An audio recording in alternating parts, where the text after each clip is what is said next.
নমস্কার। গল্পের তরীতে সকল শ্রোতা বন্ধুদের স্বাগত জানাই। গল্পের তরীতে আজ আপনাদের শোনাব বলাইচাঁদ মুখোপাধ্যায় ওরফে বনফুলের লেখা গল্প উইল। গল্পের তরীর আজকের নিবেদন বনফুলের লেখা গল্প উইল। তাহলে গল্পটি প্রথম থেকে শেষ পর্যন্ত শুনতে থাকুন।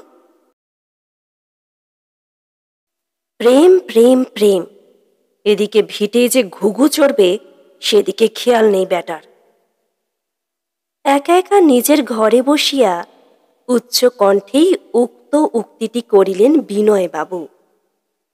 তাহার পর বিস্ফারিত আরক্ত নয়নে সামনে দেয়ালের দিকে চাহিয়া রহিলেন। দেওয়ালে একটি হাস্যমুখ যুবকের ছবি টাঙানো ছিল। বিনয়বাবুর ক্রুদ্ধ দৃষ্টিতে তাহার হাসি এতটুকু ম্লান হইল না। বিনয়বাবু নির্নিমেষে ছবিটির দিকে খানিকক্ষণ চাহিয়া রহিলেন। তাহার পর ড্রয়ার টানিয়া কাগজ বাহির করিলেন একটা। সেটা লম্বা খামে পুরিয়া ঠিকানা লিখিলেন। তাহার পর হাঁক দিলেন, জগদীশ, জগদীশ। জগদীশ নামক ভৃত্যটি প্রবেশ করিল। এই চিঠিখানা রেজিস্ট্রি করে পাঠাতে হবে। রেজিস্ট্রি উইথ অ্যাকনলেজমেন্ট ভিউ, বুঝলি? খুব দরকারি চিঠি। কই, সুখেন তো আমাকে কফি দিয়ে গেল না এখনো। আগে দেখি হুজুর, দেখি। চিঠি লইয়া জগদীশ চলিয়া গেল। একটু পরে সুখন প্রবেশ করিল কফির ট্রে লইয়া। ট্রেতে শুধু কফির সরঞ্জাম নাই, একটা প্লেটে কিছু আঙুর রহিয়াছে, ব্র্যান্ডিতে ভেজানো গরম আঙুর। জনৈক বিলাত ফেরত হাকিম তাহাকে আঙুর ভেজানোর এই বিশেষ কৌশলটি শিখিয়াছিলেন। ব্যাপারটি ব্যয়সাধ্য, কিন্তু ইহা খাইবার পর হইতে বিনয়বাবুর স্নায়বিক দৌর্বল্য অনেকটা কমিয়াছে, খাইতেও বেশ। সুতরাং গত 6 মাস হইতে ইহা তিনি চালাইয়া যাইতেছেন। আঙুর সহযোগে কফি পান শেষ করিয়া তিনি সুখনকে বলিলেন, এইবার জিতুকে পাঠিয়ে দে। মিনিট 10 পরে জিতু নামক কালো বালক ভৃত্যটি প্রবেশ করিল। কিছুকাল পূর্বে কোনো এক যাত্রার দলে সে শ্রীকৃষ্ণের ভূমিকায় অভিনয় করিত। এখন বেশি মাহিনার লোভে বিনয়বাবুর পদসেবা করে। শুধু পদসেবা নয়, সমস্ত অঙ্গেরই সেবা করে সে, ইংরাজিতে যাহাকে মাসাজ বলে। 3 রকম তেল দিয়া অঙ্গমর্দনের পর বিনয়বাবু স্নান করেন। শুরু করেন খুব গরম জল দিয়া, তাহার পর ধীরে ধীরে জলের উত্তাপ কমাইতে থাকেন। শেষে খুব শীতল জলে অবগাহন করিয়া স্নান সমাপন করেন। তেল মাখিয়া স্নান করিতে প্রায় 2.5 ঘণ্টা লাগে। যে চালের ভাত খান তাহা ভালো পেশোয়ারি চাল। ব্যঞ্জন সম্বন্ধেও বিলাসিতা কম নহে। মাছের ঝোল, ফ্রাই এবং অম্বল তাহার প্রত্যহ চাই। এসব ছাড়া 2 রকম ডাল ও নানা রকম শাকসবজি। রাত্রে সামান্য পোলাও, একটি গোটা মুরগির রোস্ট এবং একটি আপেল সিদ্ধ আহার করেন। চা কফি সম্বন্ধেও তিনি খুব খুঁতখুঁতে। খুব উৎকৃষ্ট জিনিস ছাড়া ব্যবহার করেন না। গ্রীষ্মকাল পড়িতে না পড়িতেই তাহাকে প্রতি বছর হয় দার্জিলিং, না হয় সিমলা, না হয় মসুরি, না হয় রানী খেতে যাইতে হয়। চৈত্র মাসের পর আর কলিকাতায় টিকিতে পারেন না। সংক্ষেপে তাহার জীবনযাপনের প্রণালীটি বেশ ব্যয়সাধ্য। চাকুরি করিতে হয় না, বড় ব্যবসা আছে। চট্টগঙ্গ নামক বিখ্যাত ব্যবসায় প্রতিষ্ঠানটির ইনি মালিক। কিন্তু তবু তাহাকে চিন্তিত হইতে হইয়াছে। ভবিষ্যৎ ভাবিয়া তিনি বেশ শঙ্কিত হইয়া পড়িয়াছেন, এবং ইহার মূলে আছে প্রেম। গোড়া হইতে ব্যাপারটি খুলিয়া না বলিলে আপনাদের বুঝিতে অসুবিধা হইবে, তাই গোড়ার কথাটাই আগে বলি। বহু পূর্বে বিনয় কুমার চট্টোপাধ্যায় এবং মনীন্দ্র কুমার গঙ্গোপাধ্যায় একসঙ্গে এক কলেজে অধ্যয়ন করিতেন। প্রগাঢ় বন্ধুত্ব ছিল তাহাদের। এক মেশে এক ঘরে থাকিতেন। একসঙ্গে পড়াশোনা, খেলাধুলা, ওঠা বসা সব হইত। একজন আরেকজনকে ছাড়িয়া বেশিক্ষণ কোথাও থাকিতে পারিতেন না। লম্বা ছুটির সময় দুইজনেই বাড়িতে আদাহাদি করিয়া অবকাশটা ভোগ করিতেন। কলেজ জীবন এইভাবে অতিবাহিত করিয়া যখন তাহারা কর্মজীবনে উত্তীর্ণ হইলেন, তখন বিচ্ছেদ আসন্ন হইয়া উঠিল। বিনয় কুমার একটা কলেজের চাকুরি লইয়া কলিকাতা ত্যাগ করিলেন। মনীন্দ্র কুমার তখনও চাকুরি জুটাইতে পারেন নাই। তিনিও বিনয়ের সঙ্গে সঙ্গে গেলেন। মাস দুই পরে সেই কলেজের বার্ষিক উৎসবে আচার্য প্রফুল্লচন্দ্র আসিলেন সভাপতি রূপে। তিনি যে বক্তৃতাটি দিলেন তাহার সারমর্ম, ব্যবসা না করিলে বাঙালির বাঁচিবার আশা নাই। বলিলেন, বাঙালির ছেলের বুদ্ধি আছে, সে যদি তাহার সহিত চরিত্রবল যুক্ত করিতে পারে, ব্যবসার ক্ষেত্রে সে অজেয় হইবে। অল্প মূলধনে কত রকম ব্যবসা করা সম্ভব তাহারও আভাস দিলেন তিনি। পরিশেষে বলিলেন, ব্যবসায় আসল মূলধন টাকা নয়, আসল মূলধন চরিত্র। ঠিক ইহার কিছুদিন পূর্বে মনীন্দ্র কুমারের এক নিঃসন্তান মাতুল মারা গিয়াছিলেন। উত্তরাধিকারী মনীন্দ্র কুমার 1,000 টাকা পাইয়া গেলেন। তখন দুই বন্ধুতে পরামর্শ করিয়া ঠিক করিলেন, গোলামি না করিয়া ব্যবসায়ী করা যাক। দুইজনে একসঙ্গে থাকাও যাইবে, রোজগারও করা যাইবে। বিনয় যদি মূলধন স্বরূপ কিছু নাও দিতে পারে, ক্ষতি নাই। তাহার চরিত্র মূলধন যদি তিনি ব্যবসায় পুরোপুরি নিয়োগ করেন, তাহা হইলেও লাভের অর্ধাংশ তাহাকে দিতে মনীন্দ্র কুমার আপত্তি করিবেন না। এইভাবেই চট্টগঙ্গ প্রতিষ্ঠানের প্রথম পত্তন হইয়াছিল। পিতার মৃত্যুর পর বিনয় কুমারও ব্যবসায়ে 5,000 টাকা মূলধন স্বরূপ দিয়াছিলেন। কাপড়ের ব্যবসায় শুরু করিয়াছিলেন তাহারা। আচার্য রায়ের ভবিষ্যৎবাণী সফল হইয়াছিল। ব্যবসাটি দ্রুত উন্নতির পথে অগ্রসর হইতে লাগিল। ব্যবসায় প্রতিষ্ঠিত হইবার পর দুই বন্ধু বিবাহ করিয়াছিলেন। বিনয় কুমারের বিবাহ প্রথম হয়। মনীন্দ্র কুমার বিবাহ করেন বিনয়ের বিবাহের বছর 4 পরে। স্বাস্থ্য অনুকূল ছিল না বলিয়া তিনি বিলম্বে বিবাহ করিয়াছিলেন। বিনয় কুমারের একটি পুত্র হয়, মনীন্দ্র কুমারের একটি কন্যা। দৈবাৎ এই যোগাযোগ হওয়াতে আরেকটি সম্ভাবনার কথা তাহাদের মনে উদিত হইয়াছিল। মনীন্দ্র কুমার আকাঙ্ক্ষা প্রকাশ করিয়াছিলেন, ভবিষ্যতে তাহার কন্যা দেবীর সহিত বিনয়ের পুত্র উন্মেষের বিবাহ দিবেন। বিনয় কুমারও সাগ্রহে সম্মতি দিয়াছিলেন ইহাতে। ইহা লইয়া আলোচনা করিতে করিতে তাহাদের হৃদয়াবেগ এত প্রবল হইয়া ওঠে যে শেষকালে তাহারা স্থির করিয়া ফেলেন যে তাহাদের এই শুভ বাসনাকে আইনের বন্ধনে আবদ্ধ করিতে হইবে। বাল্যবিবাহের বিরোধী বলিয়া তাহারা সঙ্গে সঙ্গে বিবাহ দিলেন না, কিন্তু উভয় মিলিয়া এমন একটি উইল করিবেন ঠিক করিলেন, যাহাতে তাহাদের অবর্তমানেও তাহাদের পুত্র কন্যা তাহাদের এই সদিচ্ছার মর্যাদা রক্ষা করিতে বাধ্য হয়। ঠিক হইল, এমন উইল হইবে যে দেবী এবং উন্মেষ যদি আইনত বিবাহ বন্ধনে আবদ্ধ হয়, তাহা হইলেই তাহারা সমানভাবে চট্টগঙ্গ প্রতিষ্ঠানের উত্তরাধিকারী লাভ করিবে। ইহাদের মধ্যে যদি কেহ অপরকে বিবাহ করিতে ইচ্ছুক না হয়, তাহা হইলে সে উক্ত প্রতিষ্ঠানের কোনো অংশ পাইবে না। উভয় যদি বিবাহে অনিচ্ছা প্রকাশ করে, তাহা হইলে উভয়ই বিষয় হইতে বঞ্চিত হইবে। তখন বিষয়ের মালিক হইবে শ্রীরামকৃষ্ণ মিশন। ব্যবসায় লব্ধ অর্থ মিশনের কাজেই ব্যয়িত হইবে। ইহাদের উকিল রজনীভূষণ কানুনগো দূরদর্শী বিচক্ষণ ব্যক্তি ছিলেন। তিনি বলিলেন, তোমাদের ছেলে মেয়েদের পছন্দ অপছন্দের উপর এতখানি জবরদস্তি করা ঠিক হবে না। তাদের খানিকটা স্বাধীনতা দেওয়া উচিত। তোমাদের বাবার নাম কি?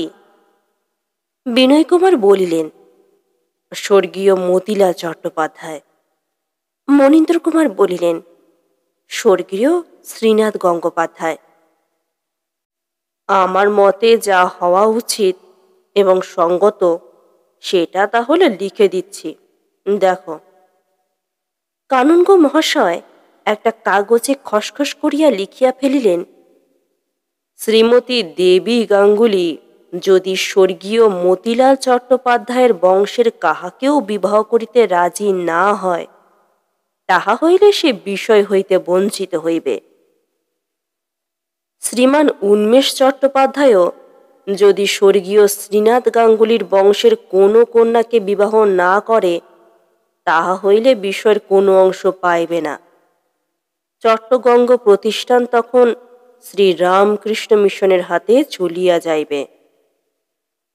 বিনয় এবং মনীন্দ্র ইহাতে আপত্তির কিছু দেখিলেন না, কারণ তাহারা উভয়ই পিতার এক পুত্র এবং তাহাদের পিতারও তাহাদের পিতাদের এক পুত্র ছিলেন।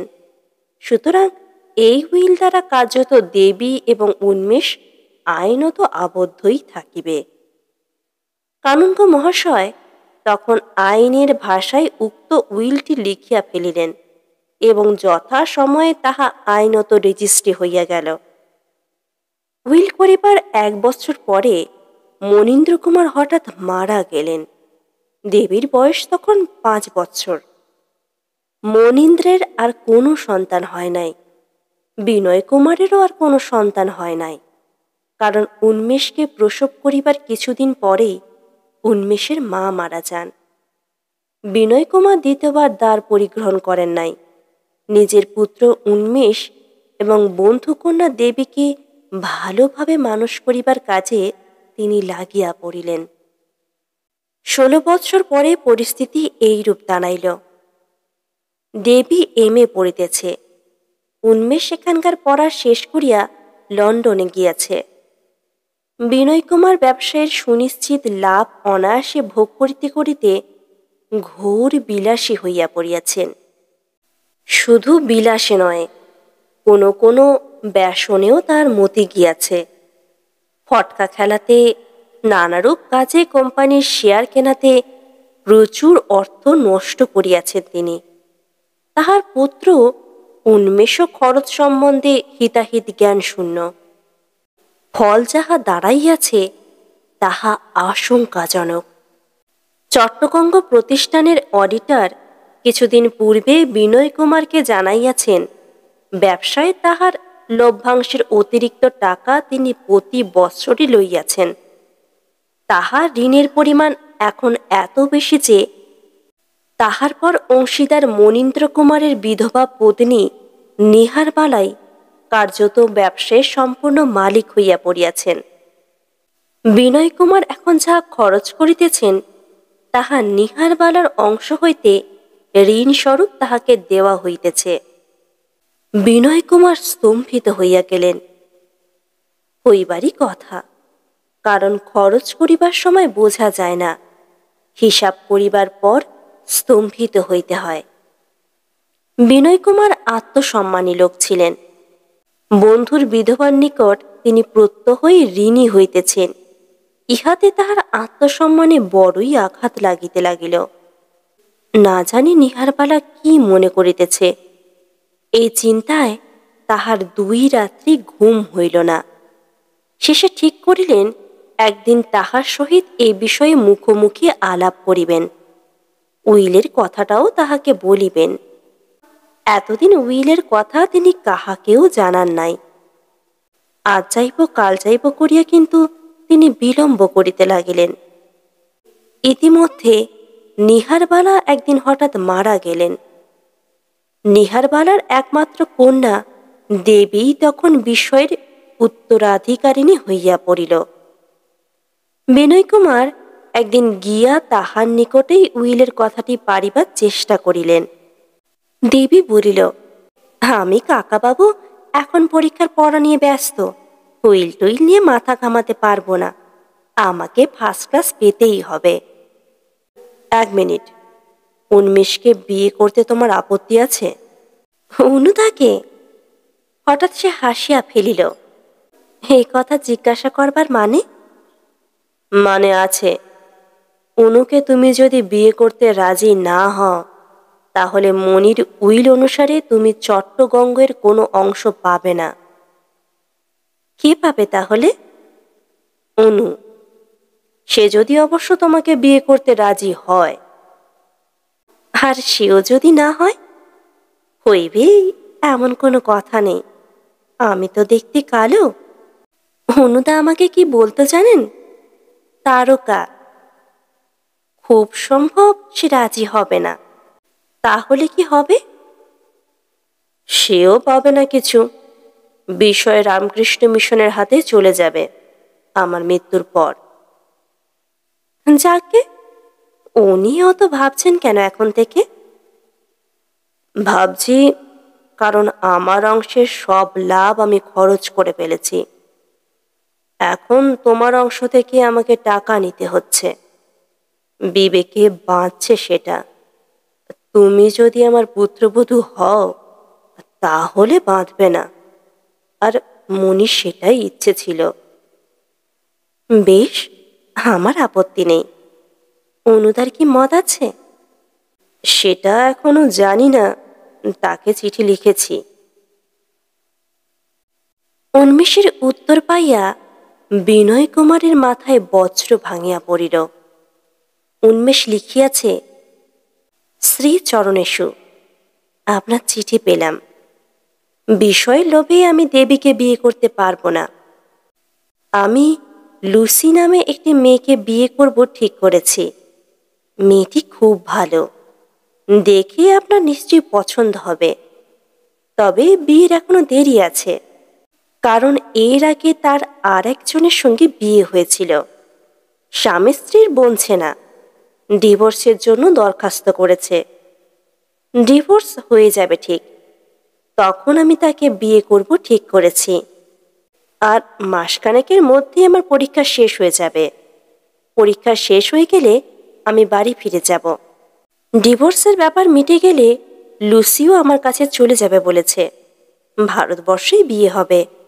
আপনার সম্মতি ও আশীর্বাদের অপেক্ষায় রইলাম। আপনি আমার প্রণাম নেবেন। ইতি প্রণত উন্মেষ।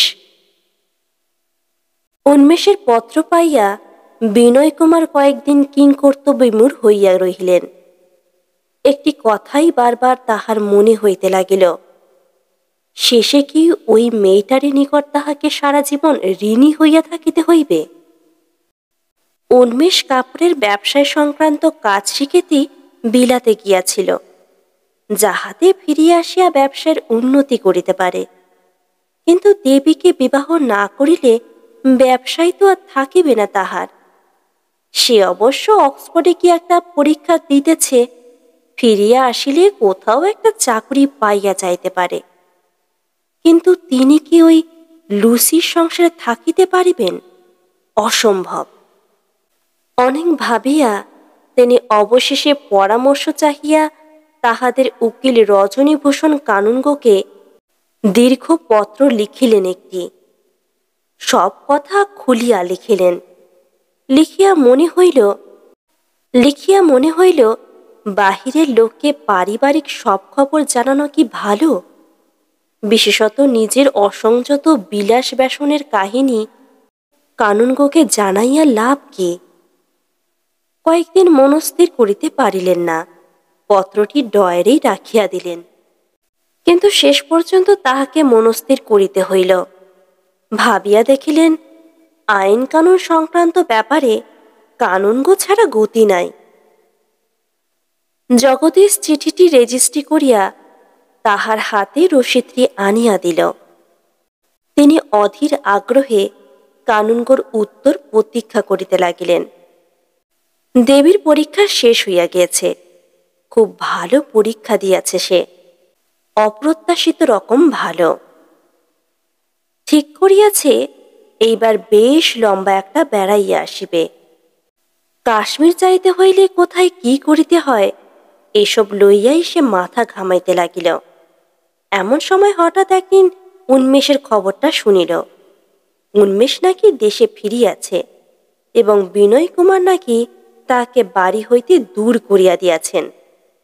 দূর করিয়া দিবার কারণ সে বিলাতি এক মেম সাহেবকে বিবাহ করিবে ঠিক করিয়াছে। খবরটা শুনিয়া সে মুচকি একটু হাসিল। সেই তাহা হইলে এখন চট্টগঙ্গর সম্পূর্ণ মালিক। তাহার পর সহসা উন্মেষের মুখখানা তাহার মানসপটে ফুটিয়া উঠিল। টকটকে ফর্সা রং, সরু গোঁফ, জেদি জেদি মুখের ভাব, বেশ অহংকারী। এমএসসিতে ফিজিক্সে ফার্স্ট ক্লাস পাইয়াছিল বলিয়া ধরাকে সরা জ্ঞান করিত। সেও এবার ফার্স্ট ক্লাস পাইয়া দেখাইয়া দিবে সেও কম নয়। শুধু ফার্স্ট ক্লাস নয়, সে হয়তো ফার্স্টই হইবে। অনুদা কোথায় আছে এখন? তাহার কাছে একবারও তো আসিতে পারিত। দুয়ারের কড়াটা খুব জোরে জোরে নড়িয়া উঠিল। তাহার হঠাৎ মনে হইল অনুদা আসিল নাকি। তাড়াতাড়ি গিয়া কপাট খুলিয়া দেখিল অনুদা নয়, পিয়ন একটি চিঠি লইয়া আসিয়াছে। রেজিস্ট্রি চিঠি, উইথ অ্যাকনলেজমেন্ট ডিউ। বিনয় কুমারের চিঠি। অবাক হইয়া গেল সে। রেজিস্ট্রি চিঠিতে কি লিখিয়াছেন কাকাবাবু? তাড়াতাড়ি চিঠিটা খুলিয়া পড়িল। কল্যাণী আসু, তুমি এ চিঠি পেয়ে খুব আশ্চর্য হবে, কিন্তু অনেক ভেবেও এছাড়া আর দ্বিতীয় পথ দেখতে পেলাম না। উন্মেষ বিলেত থেকে ফিরেছে। সে ঠিক করেছে এক মেম সাহেবকে বিয়ে করবে। তোমাকে বিয়ে করবে না। তাকে আমি বাড়ি থেকে দূর করে দিয়েছি। তোমার বাবা আর আমি দুজনে মিলে যে উইল করেছিলাম তার কপি এর সঙ্গে পাঠালাম। পড়ে দেখলে বুঝতে পারবে আমার পিতা স্বর্গীয় মতিলাল চট্টোপাধ্যায়ের বংশের যে কোনো লোকের সঙ্গে তোমার বিয়ে হলে আমাদের বিষয়টা রামকৃষ্ণ মিশনের হাতে যাবে না। আমার ইচ্ছে নয় যে প্রতিষ্ঠান আমরা দুই বন্ধুতে গড়ে তুলেছিলাম তা আমাদের পরিবারের বাহিরে চলে যাক। উন্মেষের সঙ্গে তোমার বিয়ে হইলে সব দিক থেকেই সুখের হতো, কিন্তু সে কুলাঙ্গার। বংশের মান মর্যাদার কোনো মূল্য নেই তার কাছে। আমাকে এখন কতদিন বেঁচে থাকতে হবে জানি না। অডিটরের হিসেব থেকে এটা বোঝা গেছে আমি যে পরিমাণ খরচ করে ফেলেছি তাতে কার্যত এখন তোমার কৃপার ভিখারি হয়েই আমাকে বাকি জীবনটা কাটাতে হবে। খুব হিসেব করে দিনভাবে থাকলে হয়তো শেষ জীবনে আমার ঋণটা শোধ হতে পারে, কিন্তু এ বয়সে আমার জীবনের ধারা পরিবর্তন করা আর সম্ভব নয়। যে বিলাসে আমি এতদিন অভ্যস্ত হয়েছি তা বর্জন করা আমার পক্ষে এখন খুবই শক্ত। এইসব নানা দিক ভেবে আমি আমাদের উকিল কানুনগো মশাইকে চিঠি লিখিয়াছিলাম। তিনি আমাকে লিখেছেন, আমি যদি তোমাকে বিবাহ করি তাহলে সব সমস্যার সমাধান হয়। তাই আমি এই পত্র দ্বারা তোমার কাছে বিবাহের প্রস্তাব করছি। আপাত দৃষ্টিতে ব্যাপারটা হাস্যকর মনে হলেও বেআইনি নয়। তুমি যদি রাজি হও তাহলে সব দিক বজায় হয়। এটাও মনে রেখো, রাজি না হলে বিষয়ে তোমার আর কোনো অধিকার থাকবে না। ব্যাপারটা ভালো করে ভেবে আমাকে একটা উত্তর যত শীঘ্র সম্ভব দিও। আমার আশীর্বাদ গ্রহণ করো। ইতি।